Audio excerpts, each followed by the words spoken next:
আসসালামু আলাইকুম। ওয়ালাইকুম আসসালাম। হচ্ছে ভাইয়া। আসসালামু আলাইকুম। ওয়ালাইকুম আসসালাম রহমতুল্লাহি ওয়া বারাকাতুহু।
আসসালামু আলাইকুম।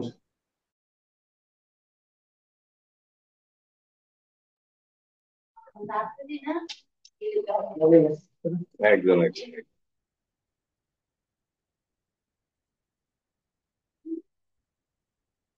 এর কথা হইতে হয় না।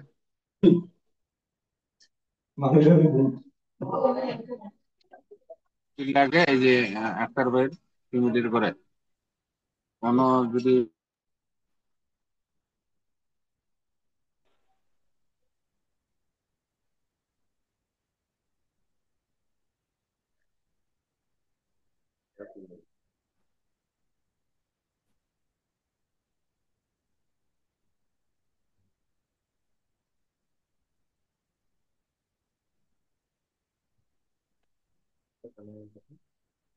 মুক্ত হয়ে যাচ্ছে, কথাটা কিছু শোনা যায় না। পাঠাইতে হইতেছে এখন সবাই বুঝতেছি না তো কিছু কিছু কইতেছে না বললে তো আসসালামু আলাইকুম রহমতুল্লাহ। জি, সবাই কেমন আছেন? চেষ্টা ওয়ালাইকুম করবেন সবাই। আসসালাম। জি। ওয়ালাইকুম আহ, আসসালাম রহমতুল্লাহি ওয়া বারাকাতুহু। একটু ঠান্ডা লাগছে তো, গলা বসে গেছে। আমাকে শোনা যাচ্ছে সুমন সাহেব? জি।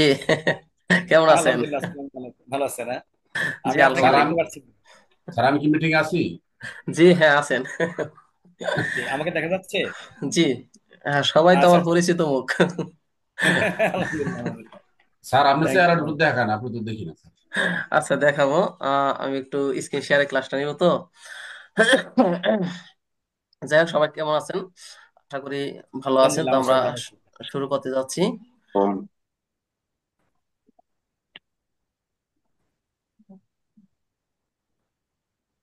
আমি সবার মাইক আমি মিউট করে দিচ্ছি। ক্লাসটা শুরু করছি, হ্যাঁ। যদি কারো কোনো কোশ্চেন থাকে তাহলে হ্যান্ড রেজ করবেন অথবা হোয়াটসঅ্যাপে নক করতে পারেন।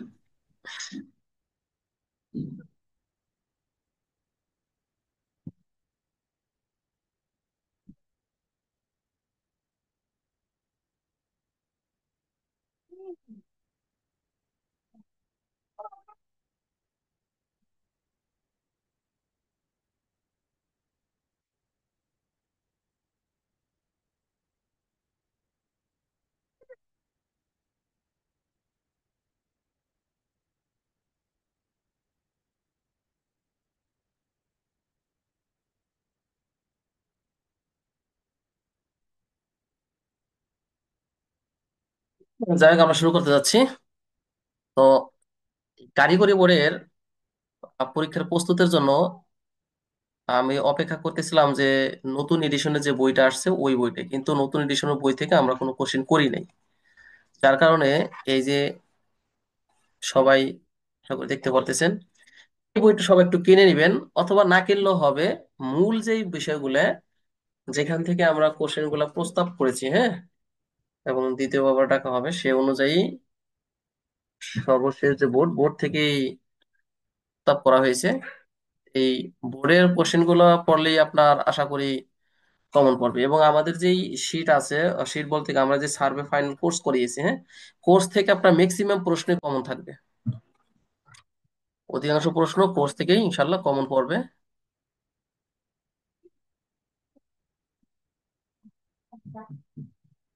অনেকে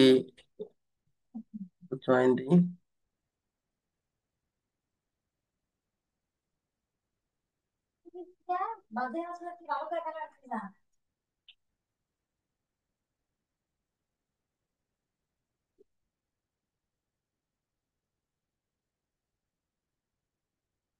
এই বইটা, হ্যাঁ, এটা হলো সার্টিফিকেট ইন আমিশিপ। মূলত আমাদের কোর্সটা হলো 360 ঘন্টা, হ্যাঁ। এটা 360 ঘন্টার যেই এই বইটা সবাই একটু চেষ্টা করবেন কিনে নেওয়ার জন্য। আর না হলে আমি মূল যেগুলা দরকার এগুলা গ্রুপে শেয়ার করে দিব। আর আমাদের গ্রুপে মোট আমরা হচ্ছে 62 জন, 60 জন আছে, 2 জনের হোয়াটসঅ্যাপ নাম্বার এন্ট্রি নাই। সবাই চেষ্টা করব একসাথে মিলে পরীক্ষা দেওয়ার জন্য। আর এই পরীক্ষায় ম্যাক্সিমাম ফেল, এবার ফেলের হার বেশি আসছে। ফেল কেন আসে এই বিষয়টা একটু আলোকপাত করি। সেটা হচ্ছে প্রশ্নের অ্যান্সার সঠিকভাবে না দেওয়ার কারণে। প্রশ্নের অ্যান্সার আমরা সঠিকভাবে দিতে পারি না। না দেওয়ার কারণ হচ্ছে, যেমন এই একটা প্রশ্ন, একটা নমুনা প্রশ্ন খেয়াল করেন। এই প্রশ্নের আমরা লিখিত পরীক্ষা, মূলত হচ্ছে পরীক্ষা হবে 500 মার্কের। 500 মার্কের মধ্যে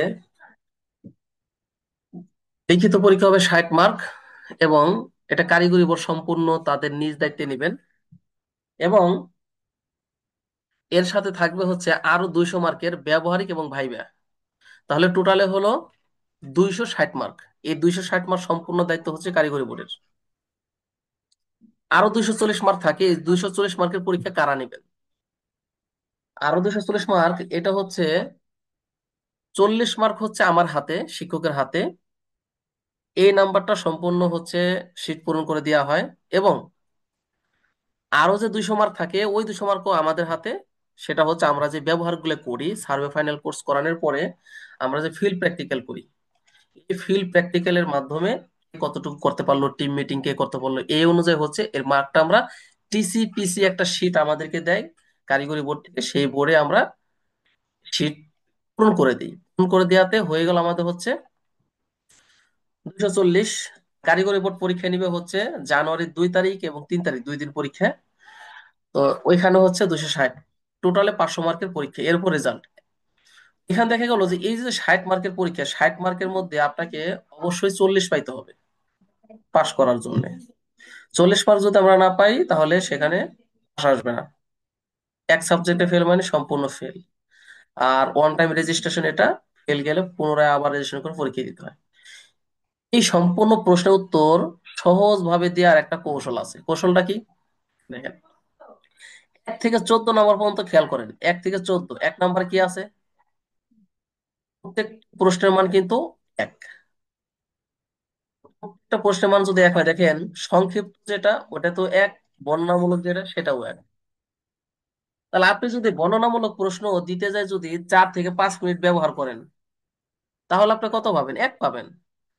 আর সংক্ষিপ্ত যদি 30 সেকেন্ড একটা দেন, তাতেও এক পাবেন। যার জন্য এটা একটা কৌশল। এই কৌশলটা হচ্ছে বিভিন্ন প্রতিষ্ঠানের শিক্ষকরা প্রশিক্ষণার্থীদের সাথে শেয়ার না করার কারণে, বোঝানোর কারণে অধিকাংশ ফেল এখন আসতেছে।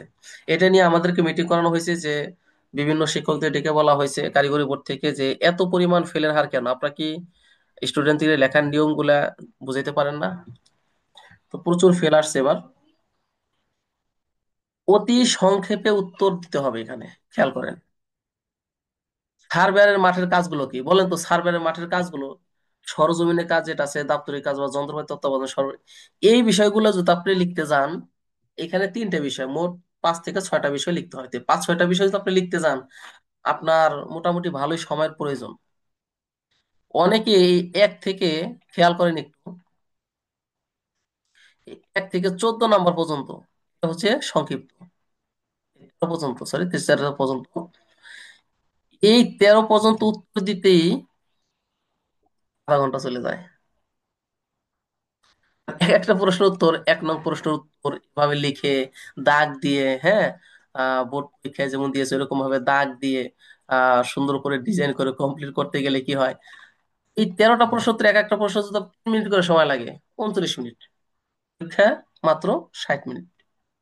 এরপর বলেন তো,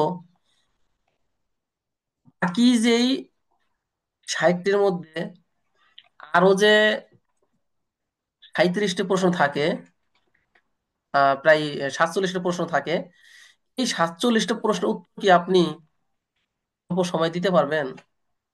কোনোভাবে সম্ভব না। সর্বোপরি দেখা যায় যে 40 মার্কে অ্যান্সারই করতে পারে নাই। বলে যে পরীক্ষা ভালো দিছি, পরীক্ষা ভালো দিছি, অথচ 40 মার্কে অ্যান্সারই করে নাই। অনেকে মনে করে যে 60 মার্ক, তো মনে হয় 3 ভাগের 1 ভাগ 20 মার্ক পাইলে পাস, না এখানে 40 পাইতে হবে। তো দেখেন, কথা হইলো যে এই 13টা প্রশ্ন তো দিতে যায় যাদের 30-40 মিনিট চলে যায়, তারা সবাই ফেল যায়। কেন ফেল যায়? বাকি যে প্রশ্নগুলো, এই প্রশ্নগুলোর উত্তর আরো 60, যে 47টা প্রশ্ন, এটা কোনোভাবেই সম্ভব হয় না। যার জন্য কারিগরি বোর্ডের এই পরীক্ষা পাশ করার সর্বোত্তম টেকনিক হচ্ছে আপনাকে প্রশ্নের উত্তর লেখার কৌশল এবং ধরনের দায়িত্ব করা। আচ্ছা, আমরা এবার আসি কিভাবে আয়ত্তে আনবো। প্রশ্ন উত্তর লেখার জন্য আপনাকে যেটা করা হবে সেটা হচ্ছে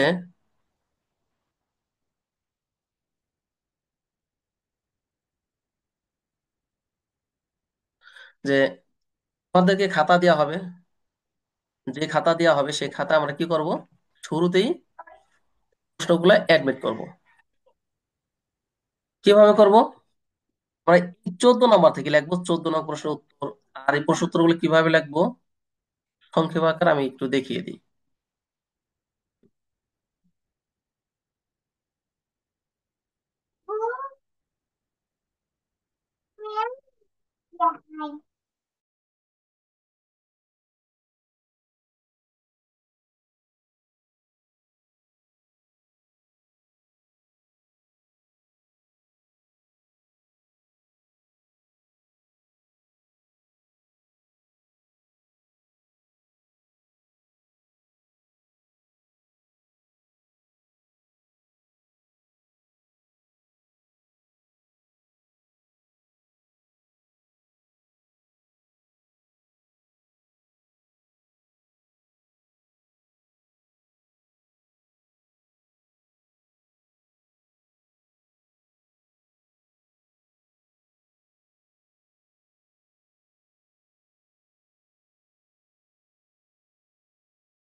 জি। তো আমরা প্রশ্নের উত্তরগুলো কিভাবে লিখবো?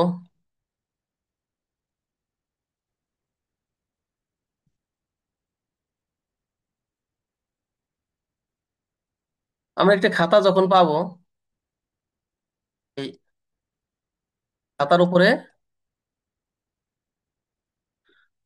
এ, 1 নং,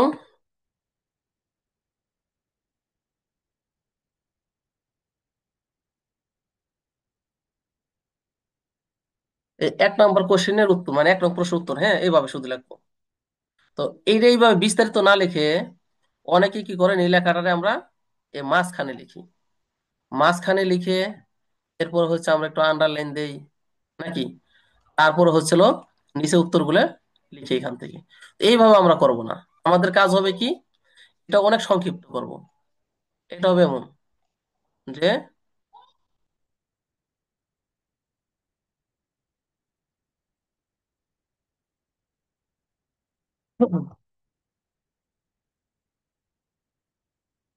যেমন 1 নং কোশ্চেন অ্যান্সার, 1 নং প্রশ্ন উত্তর, এইভাবে আমরা যেটা করব, 2 নং প্রশ্ন উত্তর, 3 নং প্রশ্ন উত্তর,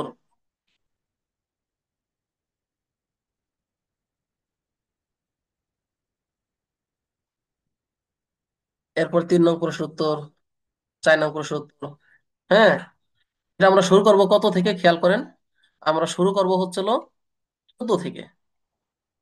এইভাবে আমরা 14 থেকে, এই যে এখান থেকে একটু খেয়াল করলে বুঝবেন, 13 পর্যন্ত এই প্রশ্নগুলো আমরা সবার শেষে দিব।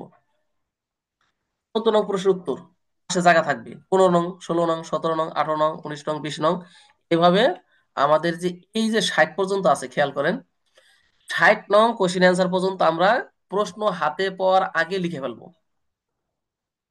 প্রশ্ন হাতে পাওয়ার আগে আমরা লিখে ফেলবো।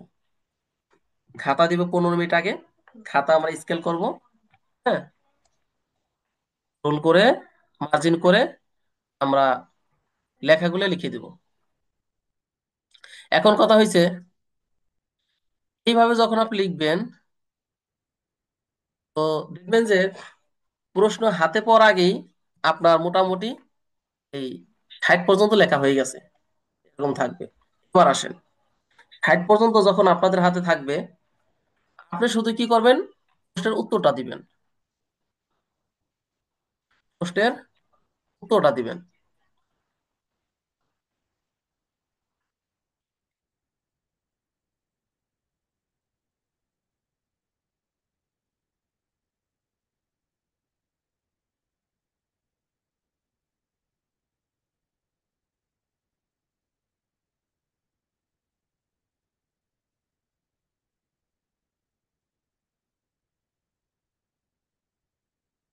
আচ্ছা, এইভাবে যখন আমরা এই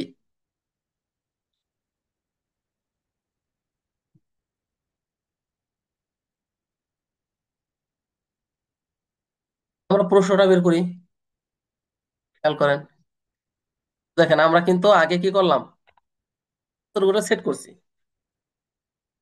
এই 14 থেকে একবারে 60 পর্যন্ত প্রশ্ন হাতে পাওয়ার আগে 14 থেকে 60 পর্যন্ত আমরা লিখে ফেললাম। এবার শুধু আপনি প্রশ্ন হাতে পাওয়ার পর শুধু উত্তরটা লিখবেন। উত্তরটা কিভাবে লিখবেন, 1 অযুতাংশ সমান কত বর্গ ফুট? 1 অযুতাংশ সমান কত বর্গ ফুট? আমাদের 1 শতাংশ হলো 435.6 বর্গ ফুট, তার আমরা 100 দিয়ে ভাগ দিই, তাহলে 4.356 বর্গ ফুট। শুধুমাত্র উত্তরটুকু লিখে দিবেন। শূন্য স্থান, এখানে কি বলা হয়েছে, সঠিক শব্দতে শূন্য স্থান পূরণ করুন। তো শূন্য স্থানের এখানে দাগ দেওয়ার দরকার নাই, শুধুমাত্র উত্তর এই। আবার 15 পাশে টেবিল, একটি ষড়ভুজের অন্তঃস্থ কোণের সমষ্টি কত, 720 ডিগ্রি। খতিয়ান অনুলিপি কি বলে, পর্চা বলে। যেটা বলানো হয়েছে যে একই একটা জমির তথ্য তালিকা যখন নাকি আপনার অফিসে যুক্ত থাকে, যে বইতে, ওটাকে খতিয়ান বলে, তার একটা হুবহু কপি আপনার হাতে আসলে তাকে পর্চা বলে। তো এইভাবে হচ্ছে আপনাকে ধারাবাহিক ভাবে আমরা 60 পর্যন্ত অ্যান্সার করবো। তাহলে যদি আমরা এই 1 নং কোশ্চেন অ্যান্সার, 1 নং প্রশ্ন, 2 নং, 3 নং, 4 নং, এভাবে 60 পর্যন্ত লিখে রাখি, এই 60টা লিখতে হইলেও অন্তত কি 10 মিনিট সময় দরকার। এই সময়টা আমাদের কি, আমাদের সেভ হলো। এরপর অনেকে যেমন মাঝখানে লেখে, মাঝখানে। এই মাঝখানে লেখার কারণে কি হয়, যে আমরা গতানুগতিক যেমন এসএসসি এইচএসসি পরীক্ষাগুলো দেওয়া হয়েছে, জিএসসি, ওই পরীক্ষার মতো সাধারণত ডিজাইন করে লেখার দরকার নাই। এখানে দরকার হচ্ছে উত্তর। দরকার কি? উত্তর দেয়া। আপনি উত্তরগুলো সঠিকভাবে দিতে পারবেন, মার্ক পাবেন। উত্তর সঠিকভাবে দিতে পারবেন না, মার্ক পাবেন না। আপনি খাতায় যদি নাই লেখেন, মার্ক কিভাবে পাবেন? এই এই জায়গায় হচ্ছে আপনার মার্জিন করলেন কিনা, সুন্দর ডিজাইন করলেন কিনা, এগুলো দেখা হয় না। আমি তো খাতা দেখি, মূলত আমাদের খাতা দেখার একটা নির্দেশনা দিয়ে দেয় যে উত্তর আছে, নাম্বার পাবে। সহজ ভাষায় আপনি হাতের লেখা কেমন হলো, ভালো হলো না খারাপ হলো, এটা বিষয় না। মূলত আমাদের একটা নির্দেশনা দেয় যে উত্তর আছে, মার্ক পাবে। উত্তর নাই, মার্ক নাই। সহজ ভাষায়। তো কেমন হাতের লেখা? হাতের লেখার কথা তো বলা হয় নাই। হাতের লেখা দেখি করবেন, হাতের লেখা সুন্দর আর অসুন্দর এটা বিষয় না। তাহলে আমাদের কাজ হবে কি, আমরা যেটা করবো সেটা হচ্ছে খাতা হাতে পর পরে, খাতা হাতে পর পরে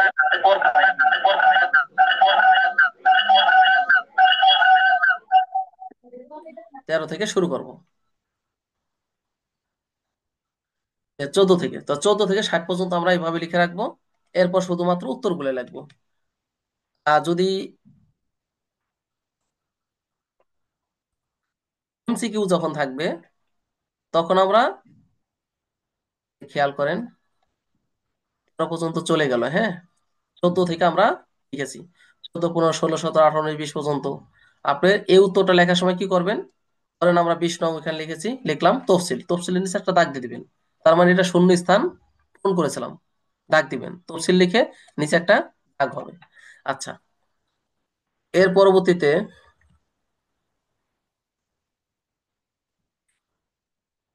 পরবর্তী প্রশ্নে যাই। 21 নাম্বার, মুসলিম ফারাজ অনুযায়ী এক কন্যা ও পুত্র সন্তান থাকলে মায়ের সম্পত্তির ড্যাশ কন্যা পাবে। এক কন্যা ও পুত্র সন্তান থাকলে, তাহলে এখানে উত্তরটা ভুল আছে। মুসলিম ফারাজ অনুযায়ী এক কন্যা পুত্র সন্তান থাকলে মায়ের সম্পত্তি হচ্ছিল 2:1 অনুপাতে পাবে। এটা হবে 2:1। হ্যাঁ, এটা 2:1 বুঝায়, যদিও 2-1। এরপর 22, 23, 24, 25, এবার আসেন 26। হ্যাঁ, তারপরে 26 পর্যন্ত আমরা দিয়ে দিলাম। 27 আসেন। 27-এ কি আছে? বাক্যটি সত্য হলে স, মিথ্যা হলে মি। সত্য হলে স, মিথ্যা হলে মি লিখতে হবে। তাহলে আমরা ওইখানে যেমন লিখলাম যে 27 নং প্রশ্নের উত্তর লেখা আছে, 27 নং প্রশ্নের উত্তর, ওই পাশে আমরা শুধুমাত্র সত্য হলে স, মিথ্যা হলে মি লিখবো, আর কিচ্ছু লেখার দরকার নাই। প্রশ্নটা উঠানোর দরকার নাই, নাম্বার ঠিক থাকলে। যেমন 27 নাম্বার, খতিয়ানি হলো রেকর্ড অফ রাইটস, হ্যাঁ সত্য। অটোক্যাডের সাহায্যে নকশার ক্ষেত্রফল নির্ণয় করা যায় না, কথাটা আপনি মি লিখলে হয়ে যাবে। এই অটোক্যাডের সাহায্যে নকশার ক্ষেত্রফল নির্ণয় করা যায় না, এই কথাটা। পরীক্ষায় ফেল যাওয়ার আরো কয়েকটা কারণ আমরা দেখেছি, যে অনেকের খাতা পাই এই সত্য মিথ্যা পুরো লাইন লেখছে। যেমন ধরেন, অটোক্যাডের সাহায্যে নকশার ক্ষেত্রফল নির্ণয় করা যায় না, লাইনটা লেখার পরে নিচে উত্তর মি এইভাবে লিখছে, কারণ বইতে যেভাবে আছে এইভাবে হুবহু লিখছে। আবার শূন্য স্থানের ক্ষেত্রে পুরো লাইনটা লিখে শূন্য স্থানে যেই ঘর গ্যাপটুকু, ওই গ্যাপে উত্তর লিখে দাগ দিয়েছে। তাহলে এভাবে আমি খাতা দেখার সময় অনেক খেয়াল করলাম যে অনেকে 20টা, 25টা, এর বেশি অ্যান্সারই করতে পারে নাই। 13 পর্যন্তই তার মার্ক। দেখা গেল যে 13 পর্যন্তই বেশিরভাগ খাতায় লেখা আছে। এরপরে বাকিগুলা 14, 15, 16, 17, 20, 25 পর্যন্ত লিখতে লিখতে সময় শেষ। আচ্ছা, যাই হোক, আমাদের দ্বিতীয় পাঠ আসলো কি, সত্য মিথ্যা। সত্য মিথ্যা আমরা কিভাবে লিখবো? 22 নং প্রশ্নের উত্তর পাশে মি, 29 নং প্রশ্নের উত্তর পাশে স, এতটুকুই।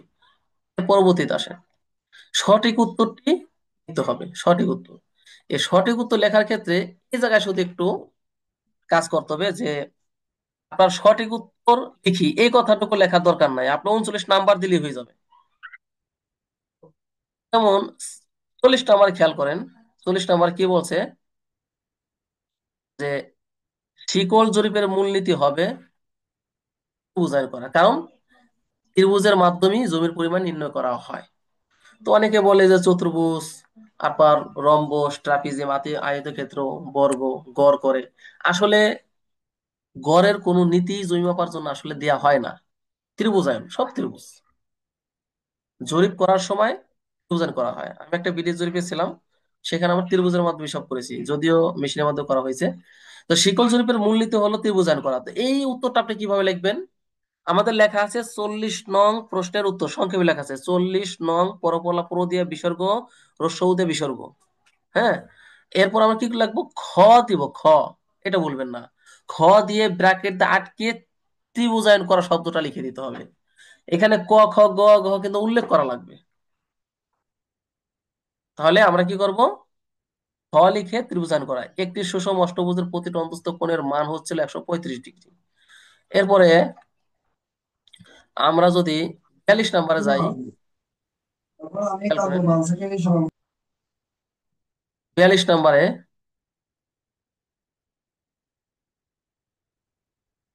আচ্ছা, কোনটি নকশার ক্ষেত্রফল নির্ণয়ে ব্যবহৃত হয় না? নকশার ক্ষেত্রফলের কাজ পেন্টাগ্রাফ না। যেমন গুনিয়া স্কেল দ্বারা করা হয়, সেন্টিমিটার দ্বারা করা হয়, একর কম্ব দ্বারা করা হয়। প্যারাগ্রাফ দ্বারা পরিমাণ নির্ণয় করা হয় না, তুলনামূলক করা হয়, জমি কম বা বেশি কতটুকু কি আছে এই বিষয়ে। এখন শিকল জরিপ পরিচালনার লোক প্রয়োজন কয়জন? শিকল জরিপের জন্য 5 জন। 5 জন কেন? একজন হচ্ছে মূল সার্ভেয়ার,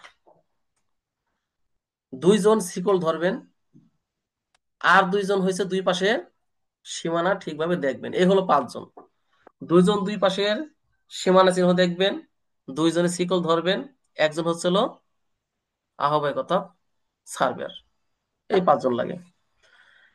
তাহলে আমরা এখানে কি করব? যে 43 নং প্রশ্নের উত্তর, এই কথাটা আমাদের আগে থেকে লেখা আছে, যার জন্য আমরা কি করলাম? গ দিব, গ। গ দিয়ে ব্র্যাকেট আটকাবো, তারপর 5 জন লিখবো। ঠিক আছে? আচ্ছা, এর পরবর্তী আরেকটা ধাপ আছে, আমরা যাই ইংরেজির ক্ষেত্রে। এই জায়গা যখন আপনি শব্দগুলো ছোট ছোট, যে হোয়াট ইজ ইউর সিটিজেনশিপ, আপনি যখন লিখবেন যে 51 নং প্রশ্নের উত্তর, পাশে যে জায়গা থাকবে, মানে একটা খাতা তো পাশে 10 ইঞ্চি, তো এই 10 ইঞ্চির মধ্যে দেখেন এই প্রসিডিউরে 8 ইঞ্চি আপনার থাকে মার্জিন করার পরে। 8 ইঞ্চির মধ্যে 1 ইঞ্চিতে যাবে হচ্ছে 51 নং প্রশ্নের উত্তর শব্দটা লেখার জন্য। বাকি 7 ইঞ্চির মধ্যে কি আপনি লিখতে পারবেন না I belong to Bangladesh citizenship? Why is 21 February memorable? এই শব্দ লেখার দরকার নাই, শুধু সংক্ষিপ্ত আপনার লিখে দিতে হবে। প্রশ্নগুলো এইভাবে এখন আসলে এখন সংক্ষিপ্ত করে দেওয়া হয়েছে। আমার বাবা একজন সরকারি চাকরিজীবী, ইট ইজ রেইনিং।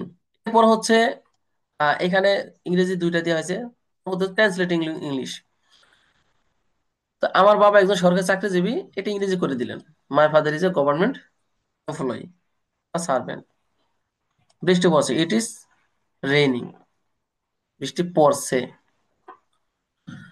আচ্ছা, এরপরে হচ্ছে আমাদের ইংরেজিতে শূন্যস্থান আছে, এই জায়গাটা সেম যেমন 58 নং প্রশ্নের উত্তর, শুধুমাত্র গ্যাপে যে মেক হবে শব্দটুকু, টু মেক 4। বোর্ড কোশ্চিন, এই বইয়ের মধ্যে বোর্ডের যে প্রশ্নগুলো আছে, কোন কোন বোর্ড থেকে আমরা সিলেক্ট করেছি এটা আগামীকাল দিয়ে দেব। যে বোর্ডগুলোর কথা বলবো ওই বোর্ডগুলো শুধু পড়বেন, ওই বোর্ডগুলোর পড়বেন, এবং কিছু প্রশ্ন পিডিএফ আকারে আমরা দিয়ে দিব আগামীকাল, যেগুলোর ভিতর থেকে, যে লিস্টের মধ্যে থেকে কোশ্চেন করা হয়েছে ওগুলো একটু পড়বেন, তাহলে ইনশাল্লাহ মন পড়বে। তো দেখেন, স্বাভাবিক বিষয়টা হচ্ছে আমরা দেখতে পাই যে কারিগরি বোর্ডে পরীক্ষায় ফেল যাওয়ার কারণগুলো হলো কি? প্রশ্ন না লেখার জন্য, প্রশ্ন না লেখার জন্য, মানে সঠিক সবগুলো লিখতে পারে না। 13 নং পর্যন্ত দিয়েছেন, খুব সুন্দরভাবে দিয়েছেন, কিন্তু সব না দেওয়ার কারণে হয়নি। যার জন্য আমাদের অবশ্যই অবশ্যই কি করতে হবে? প্রশ্ন উত্তরগুলো সঠিকভাবে দিতে হবে। এরপর আমরা একটা শীট পিডিএফ ফাইল বের করি, এটা একটু দেখার চেষ্টা করি।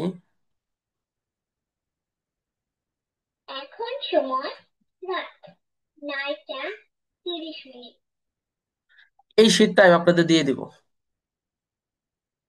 এই শীটটা দিয়ে দিব, এটা একটু ভালো করে পড়বেন। যেমন আমি শব্দের অর্থ কি, এই প্রশ্নটাও আসে, এখানে আপনি উত্তরটা ওইভাবে দিতে পারবেন। আমি শব্দের অর্থ কি, আমিন বা সার্ভেয়ার কাকে বলে? তো এখানে শুধু আমি শব্দের অর্থ বিশ্বাসী, এতটুকু শব্দের উত্তরই দিতে হবে এখানে, আর কিছু না।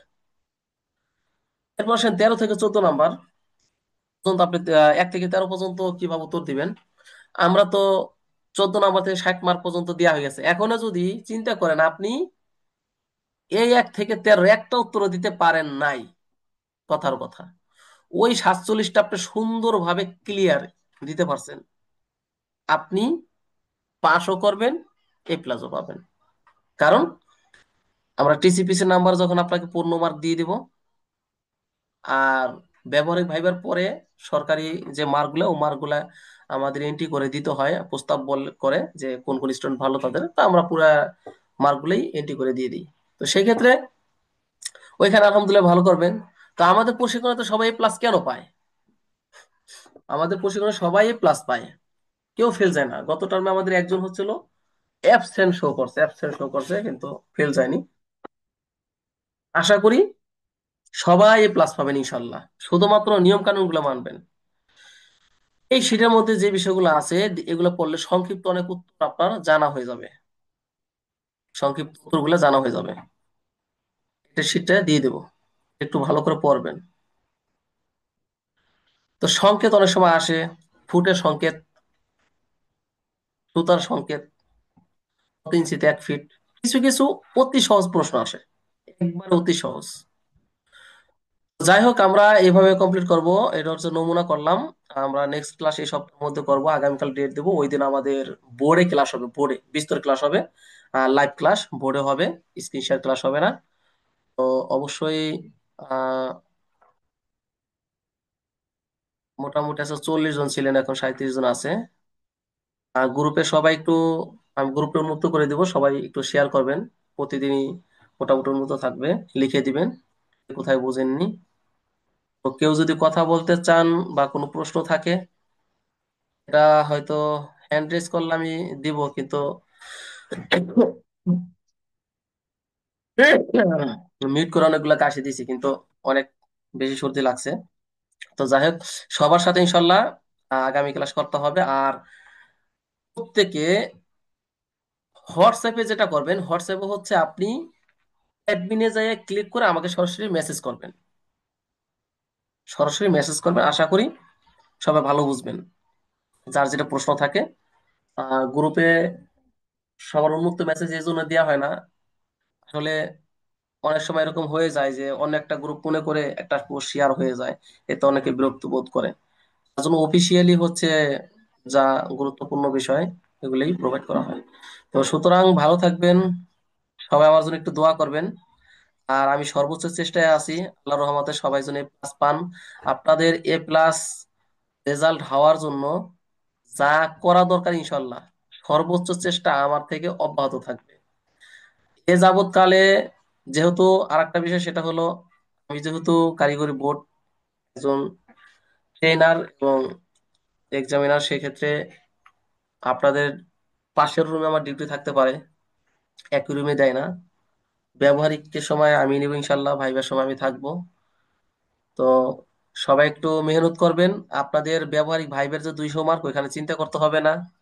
টিসিপিস আমাদের হাতে যে 240 মার্ক, এটা চিন্তা করতে হবে না। একবারে নিশ্চিন্তে শুধুমাত্র এই 60 মার্কের জন্য আপনি চেষ্টা চালাবেন, আর কিচ্ছু না। 500 মার্কের মধ্যে 440 নাম্বারের জন্য একটু চিন্তা করতে হবে না, এটা সম্পূর্ণ দায়িত্ব আমার। আমি আপনাদেরকে সর্বোচ্চ নাম্বার ইনশাল্লাহ দেবো, কথা দিলাম। কিন্তু এই 60 মার্ক আপনাকে সুন্দরভাবে দিতে হবে, যেন এবার রেকর্ড হয় যে আপনারা সর্বোচ্চ ভালো রেজাল্ট করেছেন। আশা করি সবাই প্লাস পাবেন। A+ পাওয়ার জন্য যা করা দরকার ইনশাল্লাহ সর্বোচ্চ ভাবে করব। এর পরবর্তীতে আমরা ধাপে ধাপে 2 তারিখে এবং 3 তারিখে পরীক্ষা। তো এখানে একটা কথা বলি, 2 দিন পরীক্ষা হলে সবার অংশগ্রহণ করা অনেক কষ্ট হয়। আমরা প্রত্যেকবারই চেষ্টা করি যে আহ একদিনে নেয়ার জন্য, এর জন্য বোর্ডে আমরা প্রস্তাব করি, তাদের সবারে দেয় না। গতবার আমাদের 50 জনের পারমিট দিয়েছিল, 50 জন আমরা একদিনে নিয়েছি। এটা হয় কি, যখন পরীক্ষা হয় পরীক্ষার সময় কি করা হয়, লিখিত পরীক্ষার দিনই খাতা গাড়িতে করে নিয়ে এসে অ্যাডভান্স ব্যবহারিক ভাবে পরীক্ষাটা নেওয়া হয়, নিয়ে খাতাটা রেখে তারপর দিন সবাই যখন পরীক্ষা দেয় তাদের সাথে জমা করে। জি ধন্যবাদ, সবাই ভালো থাকবেন। আর চেষ্টা করব যে সবাই যেন একদিনে দিতে পারেন, সবার নাম লিখে এন্ট্রি করে দেওয়ার জন্য। তারপর বাকিটা আল্লাহর ইচ্ছে এবং সর্বোচ্চ চেষ্টার জন্য যা করার দরকার ইনশাল্লাহ করব, এবং এই বিষয়টা আপনাদের সাথে শেয়ার করব। জি, ধন্যবাদ, ভালো থাকবেন। আসসালামু আলাইকুম রহমতুল্লাহি বরকাত। স্যার একটা প্রশ্ন ছিল।